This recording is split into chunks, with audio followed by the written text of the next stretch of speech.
Hello friends, आज जो सी U T का जो पेपर हुआ था उसका मेमोरी बेस्ड हम क्वेश्चन लेके आए हैं। जीटी का जो क्वांट का सेक्शन था उसमें किस किस टाइप के क्वेश्चन आपके पूछे गए हैं टुडे का जो एग्ज़ाम था उसका। ठीक है, 22 का जो एग्ज़ाम हुआ है। ठीक है, यहाँ पे देखिए टाइम एंड वर्क का एक क्वेश्चन पूछा गया था। ठीक है, टाइम एंड वर्क में एक क्वेश्चन, तो एक और पूछा गया था। ठीक है, टोटल क्वेश्चन 2 थे टाइम एंड वर्क से। ठीक है, डीआई से 3 क्वेश्चन पूछे गए थे, कंपाउंड इंटरेस्ट से एक क्वेश्चन पूछा गया था।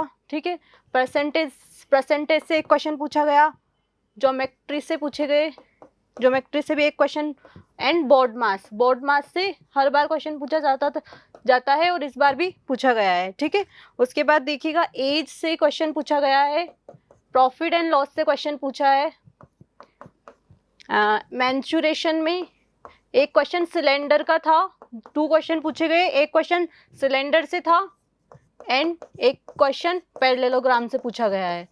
ठीक है, उसके बाद देखिएगा ये इस और किस किस टाइप के क्वेश्चन पूछे गए हैं वो भी देखिएगा। टाइम एंड वर्क का एक क्वेश्चन पूछा गया था, किस टाइप का था देखिएगा। क्वेश्चन में दिया गया था कि 8 men एंड 12 वुमेन्स जो है can do a work in 10 days। ठीक है, और क्या पूछा गया, तो 4 men एंड 4 women कितने डेज में कंप्लीट कर देंगे। ठीक है, 8 men एंड 12 women कितने 10 डेज में कंप्लीट कर रहे हैं, तो 4 men एंड 4 women उसी वर्क को कितने टाइम में कंप्लीट कर देंगे। देखिएगा यहाँ पे और दिया हुआ था 8 men और 12 women। ठीक है, जब भी और दिया हुआ होता है तो क्या करते हैं अपन, n men is equal to 12 women। जब भी और का साइन होता है तो इक्वल टू हो जाता है, एंड बोलता है तो प्लस हो जाता है। ठीक है, यहाँ और बोला है तो यहाँ से हम रेशो निकाल लेंगे m एंड वुमेन का, उनकी एफिशिएंसी का रेशो निकल के आएगा, तो इसको 4 से डिवाइड करेंगे तो ये आएगा 3, ये आएगा 2, तो मैन एंड वुमेन का रेशो क्या निकल के आया, 3:2। ठीक है, अब 8 men और बोल रखा है इसलिए एक को ही ले सकते हैं बस। ठीक है, कितने डेज में कर रहे हैं, 10 डेज में। ठीक है, जब और दिया हो तो या तो इसको लेके कर लो या इसको लेके कर लो, बात एक ही है। ठीक है, 10 डेज। ठीक है, 10 डेज में कंप्लीट कर रहे हैं। उसके बाद 4 men एंड 4 women। ठीक है, कितने टाइम में कंप्लीट कर देंगे। ठीक है, अब यहाँ पे मैन एंड वुमेन की जो एफिशिएंसी का रेशो निकल के आया वो यहाँ पे हम पुट कर देंगे। ठीक है, 8 × 3 यानी कि 24 × 10। ठीक है, और इधर से 4 × 3 12। ठीक है, और 4 × 2 यानी कि 8, तो 20 एंड डेज तो हमें निकालनी है। ठीक है, तो इससे कितनी बार कटा, 12 बार। ठीक है, तो डेज कितने निकल के आए, 12 डेज में 4 men एंड 4 women कितने टाइम में कंप्लीट कर देंगे, उसी वर्क को 12 डेज में कंप्लीट कर देंगे। तो टाइम एंड वर्क का ये क्वेश्चन था आपका। नेक्स्ट क्वेश्चन देखिए, एपी से क्वेश्चन पूछा गया था। ठीक है, एपी से क्या क्वेश्चन पूछा गया था, ABC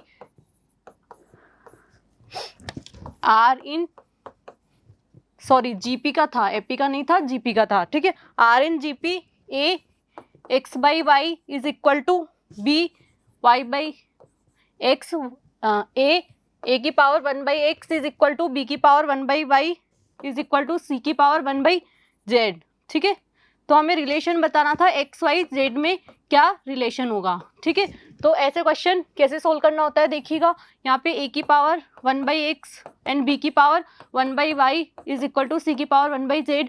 अगर मैं इसको किसकी इक्वल मानूँ, के की इक्वल मानूँ, तो ए क्या निकल के आएगा, के की पावर x, ऐसे बी क्या निकल के आएगा, के की पावर y, ऐसे सी क्या निकल के आएगा, के की पावर z। ठीक है, एंड जीपी में क्या होता है, देखो A B C in GP में है, यानी कि b square is equal to क्या होगा, ए इंटू सी। ठीक है, तो बी स्क्वायर यानी कि के की पावर 2y और ए की वैल्यू रख देंगे के की पावर x एंड के की पावर z। ठीक है, तो यहाँ से y क्या निकल के आएगा, x plus Z divide by 2। ठीक है, इनकी पावर को कंपेयर करेंगे तो y की वैल्यू क्या निकल के आएगी, x plus Z divide by 2। ठीक है, देखो ये डेटा थोड़े अलग हो सकते हैं क्योंकि मेमोरी बेस्ड क्वेश्चन है, बट इसी टाइप के क्वेश्चन आपसे पूछे गए थे और आगे के एग्जामों में भी इसी टाइप के क्वेश्चन आपसे पूछे जा सकते हैं। ठीक है, उसके बाद देखिए एलजेब्रा का क्वेश्चन था, इसको आप एलजेब्रा सिंप्लीफिकेशन दोनों में ले सकते हैं। ठीक है, देखिएगा 256 का क्यूब, 144 का क्यूब एंड डिवाइड में है 2। अब आपको क्वेश्चन देखते से ही समझ आ रहा होगा, क्वेश्चन भी आपको पता चल गया होगा कि क्या पूछा गया है। 256 मल्टीप्लाई में 144 प्लस 144 का स्क्वायर, ठीक है, इसकी वैल्यू निकालनी है। तो आपको ऐसा क्वेश्चन करवाए हैं, ठीक है। देखिए ऊपर क्या दिख रहा है आपको, ए क्यूब, इसकी वैल्यू निकालनी है, A cube minus B cube, और नीचे क्या मिल रहा है, A square plus A B plus B square, ठीक है। तो ये क्या हो जाएगा, A cube minus B cube क्या होता है, A minus B, A square plus A B plus B square, ठीक है। तो ये वाली टर्म इससे कट हो जाएगी और ऊपर क्या बचेगा, ओनली ए माइनस बी, यानी कि 256 माइनस 144 यानी कि 211 इसका आंसर निकल के आएगा, ठीक है। तो ये एलजेब्रा का या सिंप्लीफिकेशन में भी आप ले सकते हो, उसका क्वेश्चन था, ठीक है। नेक्स्ट क्वेश्चन देखिएगा, मेंसुरेशन का क्वेश्चन था। देखिएगा ट्राइंगल दिया है, ट्राइंगल ए बी सी, ठीक है, एक लाइन है यहाँ से डी पॉइंट पे, ठीक है। और क्वेश्चन में ये वाला एंगल दे रखा था, कुछ भी मान लो, 54 मान लो, ठीक है। एंड यहाँ पे चलो इसको 48 मान लेते। एंड क्या दे रखा था, B D is equal to A D is equal to A C, ठीक है। B D is equal to A D यानी कि ये जो साइड से वो इक्वल है। एंड अगर मैं इसको x मानती हूँ तो इसके सामने का जो एंगल होगा और इसके सामने का जो एंगल होगा वो दोनों एंगल क्या होंगे, इक्वल होंगे। अगर साइड्स इक्वल होती है तो उनके जो सामने के एंगल होते हैं, ठीक है, वो भी क्या होते हैं, इक्वल होते हैं, ठीक है। ये x से और ये एक्सटीरियर एंगल से ये x प्लस x ये क्या हो जाएगा 2x, ठीक है। अब वो बोल रहा है A D is equal to A C, ठीक है। अब ये 2x है तो ये भी क्या हो जाएगा 2x, ठीक है। और उसने कौन सा एंगल पूछा था आपसे, एंगल बी ए डी, ठीक है, ये वाला एंगल पूछा था, ठीक है। अब ये देखो ये 2x है, ये 2x है और ये ट्राइंगल बन गया यहाँ से, और ये एक्सटीरियर एंगल दे रखा है 48, तो यहाँ से x प्लस 2x 3x की वैल्यू क्या हो जाएगी 48, तो x के निकल के आएगा 16 डिग्री। जो ही पूछा गया था क्वेश्चन में, तो इसकी वैल्यू क्या निकल के आई 16 डिग्री, ठीक है। तो ऐसे क्वेश्चंस आपसे पूछे जा सकते हैं जिसमें वो कुछ कंडीशन दे देगा और उससे किसी भी एंगल की वैल्यू वो पूछ सकता है, ठीक है। नेक्स्ट क्वेश्चन देखिएगा, नेक्स्ट क्वेश्चन था मेंसुरेशन से अगर सरकमफेरेंस 20% इंक्रीज करते हैं तो एरिया पे क्या इफेक्ट पड़ेगा, ठीक है। तो सबको पता है कैसे सोल्व करते हैं ऐसे क्वेश्चंस को, 20% यानी कि 1/5 यानी कि 5 से 6 हुआ, ठीक है। एंड सरकमफेरेंस क्या होती है, सर्किल की सरकमफेरेंस होती है 2πr, उसमें r की ओनली 1 पावर होती है और एरिया में क्या होता है पाई आर स्क्वायर, यानी कि r की कितनी पावर होती है 2 पावर होती है, ठीक है। तो 5 से 6 इसलिए 2 बार लेना पड़ेगा यहाँ से 25 एंड ये 36, ठीक है। 36 में से 25 गया तो 11 डिवाइड बाई 25, पहले जो था वो इंटू 100, ठीक है। परसेंटेज निकालना है, इसे 4 बार कटा तो 44% क्या होगा, इंक्रीमेंट होगा किसमें, एरिया में, ठीक है। ऐसे वो जैसे अभी सरकमफेरेंस का दिया तो नेक्स्ट टाइम वो रेडियस का दे देगा, ठीक है, कि रेडियस अगर इतनी इंक्रीज होती है तो एरिया कितना इंक्रीज होगा, ठीक है। तो हमें याद रखना है, ठीक है, 2πr सरकमफेरेंस होती है, ठीक है, और एरिया क्या होता है पाई आर स्क्वायर, ठीक है। तो ये इसलिए 2 बार लिया है, 5 से 6 25 36 11/25 इंटू 100 यानी कि 44% इंक्रीमेंट होगा किसमें, एरिया में, ठीक है।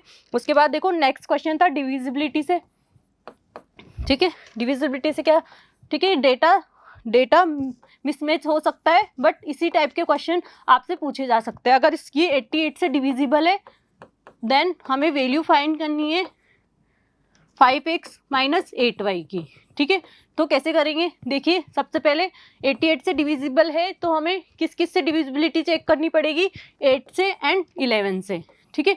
तो 8 से डिविजिबिलिटी देखते हैं तो क्या देखते हैं, लास्ट 3 नंबर अगर 8 से डिविजिबल है तो जो नंबर है वो भी 8 से डिविजिबल होगा, यानी कि 2 3 y को 8 से डिवाइड करेंगे तो हो जाएगा 8, यहाँ से बचेगा 7, तो y की वैल्यू क्या निकल के आएगी 2, ठीक है। तो y की वैल्यू 2 निकल के आई तो यहाँ से बन जाएगा 5x 4 2 3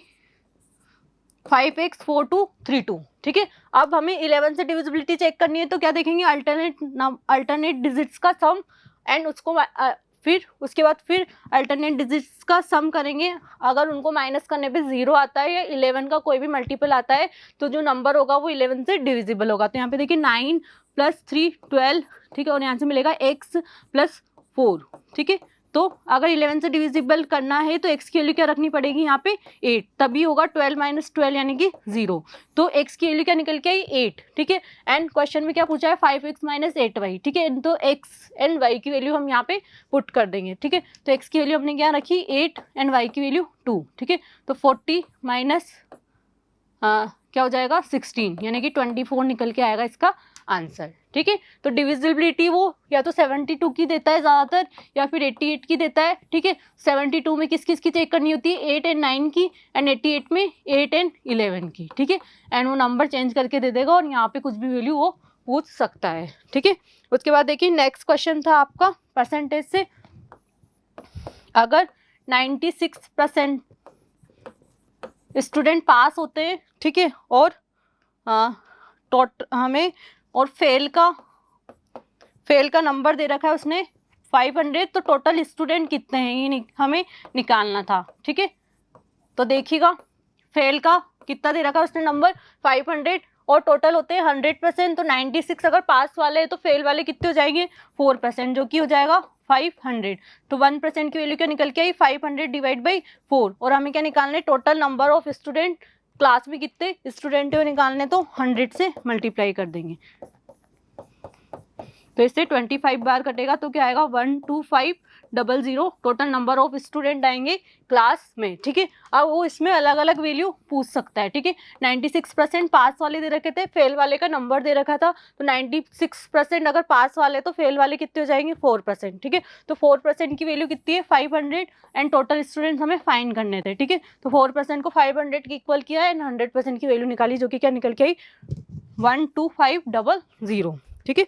उसके बाद देखिएगा नेक्स्ट क्वेश्चन था टाइम एंड वर्क से कि ए जो है वो 45 डेज में कोई वर्क कंप्लीट कर रहा है एंड बी जो है वो 40 डेज में कंप्लीट कर रहा है, ठीक है। एंड ठीक है, उसके बाद बोल रहा है कि ए बी मिलकर काम करते हैं, उसके बाद ए छोड़ के चला जाता है एंड बी उस काम को रिमेनिंग काम को अकेला कंप्लीट करता है, ठीक है।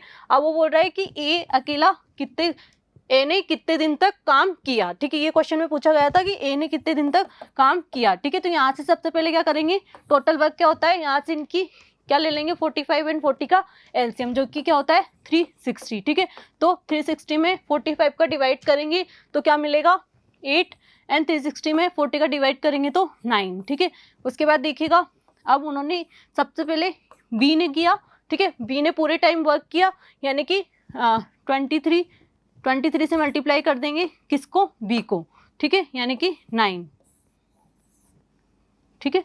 9 से मल्टीप्लाई करेंगे तो आएगा 207। उसके बाद 360 टोटल वर्क है, उसको 207 में से माइनस करेंगे तो 153, ठीक है। 153 एंड ए के लिए फाइंड करना है तो डिवाइड बाई क्या करेंगे कितना पूछा था, यहाँ से ए का पूछा था तो ए इससे डिवाइड कर देंगे, ठीक है। तो जो आंसर आएगा वो ए ने उतने दिन तक काम को कंप्लीट किया था, ठीक है। तो ऐसे हम क्वेश्चन को सॉल्व कर सकते हैं, ठीक है। तो टाइम एंड वर्क का क्वेश्चन था, तो आगे भी इसी टाइप के क्वेश्चन आपसे पूछे जा सकते हैं। तो आगे के एग्जाम के लिए भी आप सभी को best of luck. Thank you.